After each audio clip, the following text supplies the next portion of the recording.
안녕하십니까. 은정관 목사입니다. 오늘 특별히 구원사 성소연구 TBC를 소개하게 돼서 매우 영광스럽게 생각합니다. 오늘 TBC를 소개하기 위해서 제가 몇 가지 배경을 말씀드리겠습니다. 맨 처음에 지난 한국교회 100년의 역사에는 두 가지 흐름과 유산이 있어 왔습니다. 주로 하나는 부흥회라고 하는, 특별히 1903년 원산과 평양에서 시작된 바로 그 부흥운동이 전국으로 퍼지면서 한국교회는 어떻게 보면 부흥회로 성장한 교회, 말씀 증거, 체험 증거, 은사 증거, 이거를 묶어서 부흥회의 3대 맥이라고 그러는데, 이걸 통해서 한국교회가 많이 부흥했고 또 성장해 왔다고 보고 있습니다. 그러나 놀라운 것은 부흥회와 함께 낮에는 사경회라고 하는 성경 공부를 꼭 같이 겸하게 했습니다. 주로 사경에서는 사복음서, 예수의 생애, 바울서신, 교리, 주기도문 해설, 십계명 해설, 사도신경 해설 등을 중심으로 해서 평신도들에게 성경을 가르치고 교리를 가르치는 사경회가 바로 부흥회하고 같은 맥을 이어왔습니다. 이것은 엄밀한 의미에서 말씀의 양면하고 같은 겁니다. 말씀에는 회개와 양육이라고 하는 양차원이 있기 때문에 한국교회는 어떻게 보면 건전하게 이 두 개가 살아있었다고 생각할 수 있습니다. 이것이 대략 1985년까지 100주년 선교 기념 때까지 이어져 왔다고 볼 수 있습니다. 그런데 문제는 1985년 이후 세계가 많이 변하고 세대가 변하면서 그만 이 두 맥이 바뀌기 시작했습니다. 소위 축복 부흥이라고 하는 것으로 전환되면서 양육이라고 하는 교회의 교육적 사명이 많이 약화되기 시작했습니다. 그래서 교인들은 설교 듣기만 하는 그런 교인으로 전락하기 시작했습니다. 나는 교육학사입니다만은 이런 차원에서 볼 때 한국교회가 지금 굉장히 위험한 그런 상태에 있습니다. 말씀의 양면성이 살아있어야 되는데 계속해서 부흥에만 강조하다 보니까 이쪽 양육 쪽이 약해져 가지고 말씀이 많이 쇠약한 상태에 지금 빠져들었습니다. 제가 정동교회의 42살의 담임 목사가 되는 영광을 가졌었습니다. 그런데 당시 정동교회는 아시는 대로 한국교회 모교회인데 전통이 90년이었습니다. 역사적 모교회라고 자랑하고 있었습니다. 내처민영은 주일날 오전에 300명, 밤 예배는 20명, 수요 예배도 20명. 근데 지금은 45년이 지났습니다만은 아주 살아계신 정동교회들 가운데 내 설교를 기억하는 사람은 하나도 없습니다. 설교는 기억하지 못해요.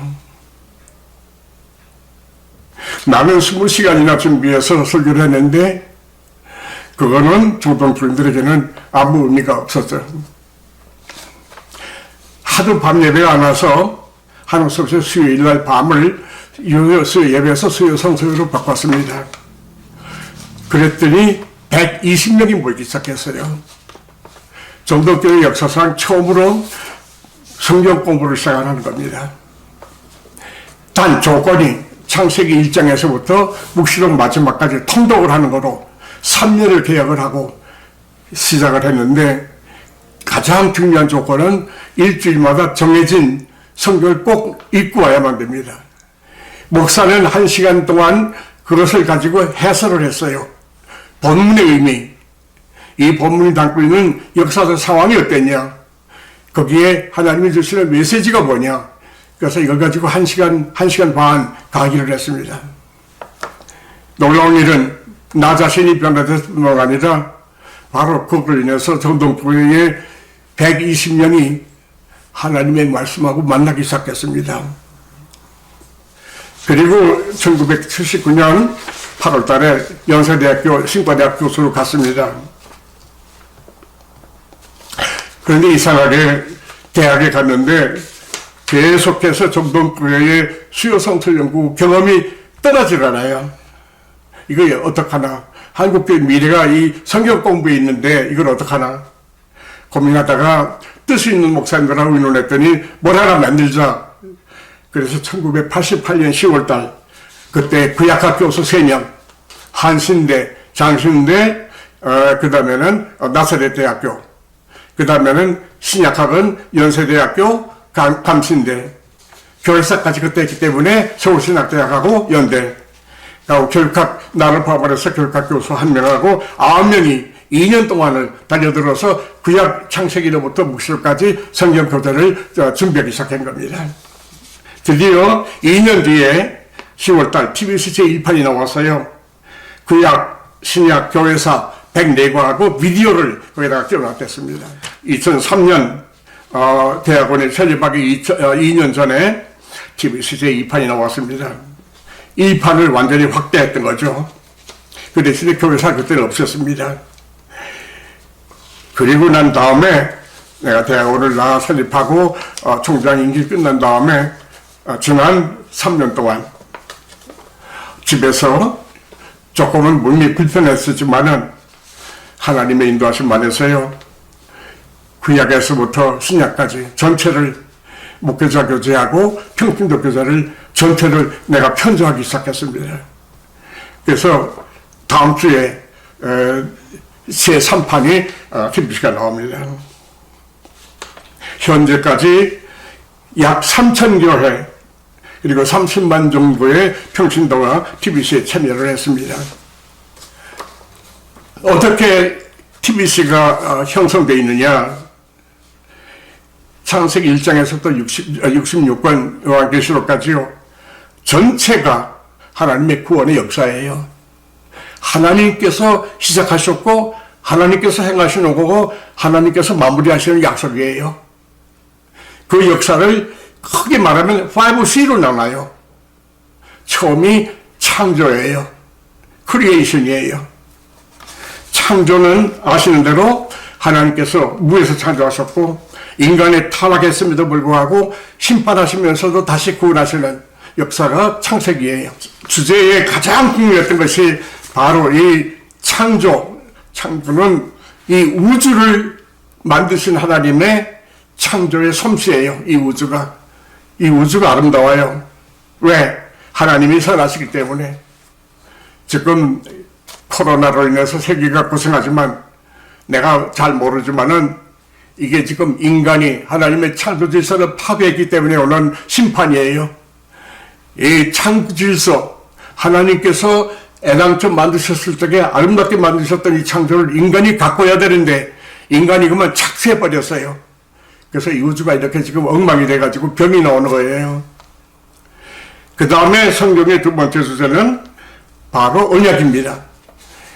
고통받는 이스라엘 민족을 선택하시고 그 민족을 출애굽하신 다음에 그 민족하고 약속을 하세요. 너희를 통해서 이 세계를 구원하겠다. 이것이 신의 산 언약이에요. 너는 하나님의 백성이 되고 제사장 나라가 되라. 바로 이 언약이 출애굽, 가나안 땅 궁복, 통일 왕국, 그 다음에 이스라엘 민족의 타락, 예언자들을 통해서 다시 회개하도록 기회해 주시고 마지막에는 바벨론의 포로가 됐던 사람들을 다시 끌어오세요. 제2출애굽이라 그러는데 그럼에도 불구하고 이스라엘 사람들이 그 뜻을 몰랐어요. 430년이 지난 다음에 하나님께서는 마지막으로 자기 아들을 보내세요. 이것이 세 번째 주제예요. 크라이스트예요. 구약의 성취, 하나님 나라, 복음의 선포, 이것이 그리스도예요. 정말 놀라운 것은 이 세상에 죽음을 깨시고 다시 살아났다라는 이 생명의 사건이 예수 그리스도 이외에 없는 거예요. 부활 때문에 베드로가 회개하고 부활하신 그리스도를 만났기 때문에 유대주의의 노예가 됐던 사울이 바울이 되고 담에색에서 부활, 이것이 기독교 복음의 예수 그리스도의 복음의 핵심이에요. 구약은 예수 그리스도를 예고하고 있고 신약은 뭐냐? 예수 그리스도 사건을 기억하는 거예요. 성취와 기억이에요. 구약이 예언이다 한다면 신약은 기억이에요. 이 양면이 예수 그리스도가 중심이에요. 그래서 이 5시의 중심이 그리스도예요. 그리스도의 부활을 경험한 사람들이 누구냐? 초대교회예요. 이것이 교회입니다. 교회는 그리스도를 경험한 사람들의 무리예요. 이것을 처치라 그래요. 네 번째 시예요. 지금 우리가 교회 시대에 살고 있어요. 우리가 교회를 하지만은 목사님들, 우리가 왜 교회를 하나요? 목사님 직업이신가요? 교회 끌어먹고 왕국 만들기 위한 건가요? 아닙니다. 지금 한국이나 미국의 기독교가 지금 잘못돼가는 이유가 바로 이 목사님이 교회의 주인이 된 게 지금 문제예요. 그리스도가 중심이 돼야 돼요. 목사님이나 나는 그리스도의 종일 뿐이에요. 그리스도를 증거하고 그리스도의 몸된 교회를 세워야 되고 신자 하나하나를 하나님의 그리스도의 제자로 양육해야 돼요. 그런 목적 때문에 목사가 된 거예요. 교회는 뭐냐? 예수 그리스도에게서 시작되어진 오고 있는 하나님 나라를 이 땅에서 증거하는 선교 공동체 이사비아도 아니에요. 바로 이게 교회예요. 그래서 우리가 복음서뿐이 아니라 사도행전, 서신 모든 거가 다 무슨 얘기냐? 교회 이야기예요. 이것이 전체 구약과 신약의 네 번째 주제 처치입니다. 맨 마지막 요한계시록 영어로는 consummation 그래요. 완성한다. 하나님께서 장차 다시 오실 때 새하늘과 새 땅을 약속해 주는, 이것은 새하늘과 새 땅은 제일 창조의 완성이에요. 알파를 오메가 하시는 거예요. 이것이 5번째 C입니다. TBC는 지금 여기다가 근거를 두고서 한과 한과를 70과까지 만들어낸 겁니다. TBC는 어떻게 구성되느냐? 그래서 구약을 40과로 나눠가지고 목회자 교재, 성도용 교재 두로 나눴습니다. 신약은 30과로 목회자 교재, 성도용 교재. 그래서 TBC는 전체가 66과를 지금 70과로 나눠서 편성이 됐습니다. TBC를 준비하는 가장 중요한 거는요, 뭐니 해도 성경 통독이에요. 지금 한국교회나 세계교회 교재 가운데 성경을 정말 통독한 다음에 그 성경을 가지고 풀어나가는 교재는 거의 없어요. 대개가 주제 아니면은 교리 성경 공부예요. 잘못된 거예요. 이때에 이 성경의 권위가 떨어진 겁니다. TBC는 교재가 중심이 아니라 성경 본문서부터 출발해야 돼요. 이 교재가 최선을 다해서 만들었지만 교재가 목적이 돼서는 안 돼요. 이건 극히 작은 수단이에요. 신자 하나하나가 하나님의 말씀과 성경과 마주하게 하는 하나의 안내서예요. 그 다음에 성도용 교재, 목사님도 교인들도 바로 읽은 본문을 요약해 놓은 신학적인 사상이 뭐냐? 이것이 성도용 교재예요. 목사님이나 성도께서 꼭 읽으시기 바라고요. 그 다음에는 목사님은 세 번째, 목사님만을 위해서 만든 목회자 교재를 꼭 읽으시기 바랍니다. 그 다음에 목사님이 나름대로 교회의 형편 맞도록 교육안을 만드세요. 특별한 안이 아니라 어떻게 하면은 대화를 잘 할 수 있고 성경 말씀 잘 가르칠 수 있는 분위기를 만들어 나가는 안을 만드세요. 마지막으로요, TBC는 교사라기보다는 성경을 통해서 나타내시는 하나님의 구원을 순례하는 우리 모든 하나님의 백성의 순례 여정입니다.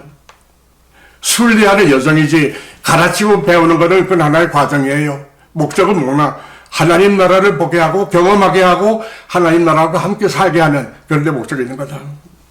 한국교회 미래요? 저는 부흥회는 건전한 의미에서 살아나야 된다고 봅니다. 아무런 함부로 하는 말 아니고 건전한 의미에 부응해 살아나야 돼요. 왜? 회개가 필요하기 때문에. 건전한 회개는 필요해요. 그러나 동시에 신자 교회학교에서부터 어른까지 신앙의 성숙이 있어야 돼요. 성숙이 어떻게 가능하나? 성경 공부밖에 길이 없습니다. 그래서 이 땅에서요, 다시 한국교회가 마지막 때 남은 하나님의 그루터기인데 이거를 하나님의 공동체로 이 세상에 보지 못하는 하나님 나라의 작은 증인 공동체로 살려나갈 수 있도록 목사님과 제가 기도하면서 노력하기를 바랍니다. 감사합니다.